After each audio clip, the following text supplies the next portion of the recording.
আমাদের আগের প্রজন্মের মধ্যবিত্তদের মধ্যে আমাদের একটা খুব বড় পার্থক্য আছে। তারা কৈশোরে যৌবনের টাটকা খাবার খেয়েছেন, দৌড়ঝাঁপ করেছেন, খোলা বাতাসে নিঃশ্বাস নিয়েছেন। আবার এই ৬০-৭০-৮০-তে এসেও তারা আধুনিকগত চিকিৎসা পরিষেবাও পাচ্ছেন। তাদের অনেক দায়িত্ব ছিল, চাইলেই সপ্তাহে রেস্তোরাঁয় যেতে পারেনি। আর তাদের অধিকাংশই এখনো পিৎজা, পেস্ট্রি জাতীয় প্রসেস ফুডে অনীহা। তারা এখনো ১০ টাকা বাঁচাতে ১ কিলোমিটার হাঁটেন, আর আমরা ১০ মিনিট বাঁচাতে ১০ টাকা খরচ করি। ঠিক উল্টো, যুক্তির দিক থেকে দুজনের সমান মার্কস পেলেও স্বার্থে তারা তাই অনেক এগিয়ে। বিদ্যাসাগর মশাই কলকাতার বাদুরবাগানের বাড়ি থেকে হেঁটে হুগলির মশাট আসতেন। এক সরাইখানায় রাত্রি যাপন করে পরের দিন হেঁটে যেতেন মেদিনীপুরের বেশিয়ে। এখন আমরা সেটা কি কল্পনাও করতে পারি? পরিবেশে বেড়ে ওঠা দূষণ এমনিতেই বিপজ্জনক হয়ে উঠেছে, আর আমাদের এই লাইফস্টাইল তার উপর মহামারীতে ওয়ার্ক ফ্রম হোম করে তুলেছে অলস কায়িক পরিশ্রমহীন। চারপাশে উল্কার গতিতে গজিয়ে উঠছে জ্যাকফ্রুট, প্রসেস ফুডের সম্ভার।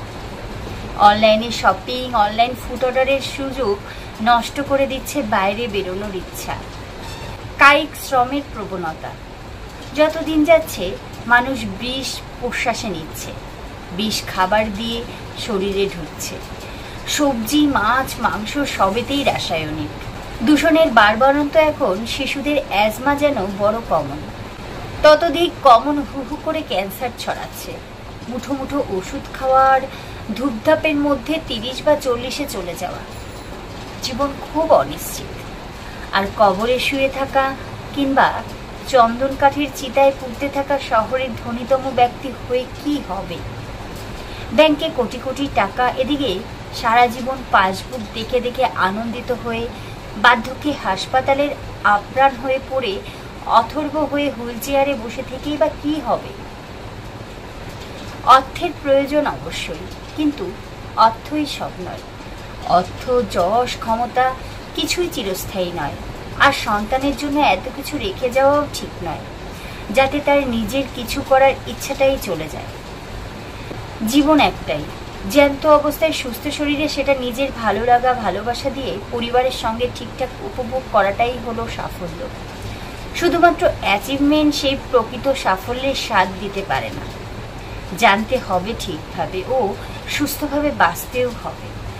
শরীরের যত্ন নিন, স্বাস্থ্যসম্মত খাবার ও কায়িক পরিশ্রম দরকার।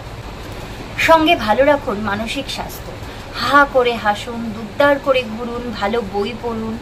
অন্যের খুদ ধরে সময় অপচয় না করে যৌবনের প্রথমে নিজের পায়ের মাটি শক্ত করুন, তারপর নিজের শখ পূরণ করুন। প্রয়োজনে মানুষের পাশে দাঁড়ান। কাউকে নিয়ে পরচর্চার মতো স্মল টক এর নিজের অমূল্য শক্তি নষ্ট না করে হইচই করে বাঁচুন। আগামীকাল কি হবে আমরা কেউ জানি না।